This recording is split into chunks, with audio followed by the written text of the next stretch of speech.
Madam President, Madam High Commissioner, distinguished ambassadors, ladies and gentlemen, as I address you today, the Office of the High Commissioner for Human Rights has published a report on Sri Lanka, accompanied by an unprecedented propaganda campaign on that report. Sri Lanka heroic armed forces militarily neutralized the LTT in 2009 after 3 decades of conflict. The Sri Lankan government acted in self-defense to safeguard the unitary state, sovereignty and territorial integrity from the world's most ruthless separatist terrorist organization. The LTT is the only terrorist organization in the world which has killed 2 world leaders, a serving president of Sri Lanka and former Prime Minister of India, extending its terror beyond the borders of Sri Lanka. End of terrorism guaranteed the most cherished of all human rights, right to life of all Sri Lankans, Sinhala, Tamil and Muslims. Nonetheless, hegemonic forces colluded against Sri Lanka in bringing an unsubstantiated resolution against Sri Lanka, which was defeated by the support of friendly nations, who remain by Sri Lankans' side even today. Further resolutions were presented to this Council on purely political motives. In each instance, Sri Lanka presented the procedural improprieties and how much processes could set a dangerous precedent affecting all member states of the United Nations. The government, which assumed office in Sri Lanka in 2015, in a manner unprecedented in human rights fora, joined as co-sponsors of a resolution 30/1, which was against our own country. It carried a host of commitments that were not deliverable and were not in conformity with the Constitution of Sri Lanka. This led to the compromising national security to a point of reviving terrorist acts on Easter Sunday 2019, causing the deaths of hundreds of people. The rejection of this resolution by the people's Sri Lanka was clearly manifested in the mandate received by His Excellency the President Gotabaya Rajapaksa in November 2019. Based on this mandate, I announced at the 43rd session of this Council that Sri Lanka would withdraw from co-sponsorship of the resolution. I also stated that Sri Lanka would remain engaged with the UN system, including this Council.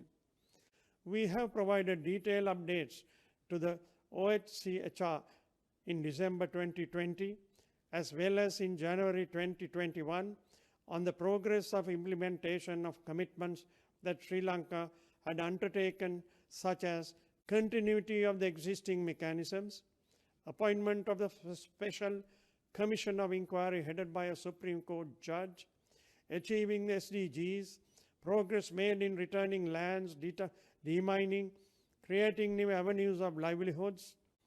These steps have been taken even as Sri Lanka was battling the effects of COVID-19 pandemic. For the past 1 year, in spite of these challenges, we held a free and fair general election in August 2020 and elected a new government with a 2/3 majority in one of Asia's oldest parliamentary democracies. It is regrettable that despite the spirit of cooperation with the HRC and its mechanisms, elements working against Sri Lanka intend to table another country-specific resolution based on the OHCHR report. This rejected report by Sri Lanka has unjustifiably broadened its scope and mandate further, incorporating many issues of governance and matters that are essentially domestic in any self-respecting sovereign country. I leave it to the members and observers of this Council to make their own judgment on whether Sri Lanka represents a situation that warrants urgent attention of this Council, or if this campaign is essentially a political move that contravenes the very values and principles on which this Council has been established, particularly at a time when legislation is enacted by some countries to protect their soldiers from prosecution in military operations carried out overseas only points to duplicity and the hypocritical nature of their motives. This cannot but result in a significant loss of morale among countries engaged in the struggle against terrorism. The Council must hold the scales even, not going by hearsay, unilateral action, or one-angle doubtful resources, but adhere to its guiding principles, insistent on such ever-expanding, externally driven prescriptions, notwithstanding our continuous cooperation and engagement with this Council can pose numerous challenges. As the Council is aware, this is a critical time to the entire world in the last 100 years, where we need to be united in our efforts to overcome the COVID-19 pandemic and to revive the battered economies.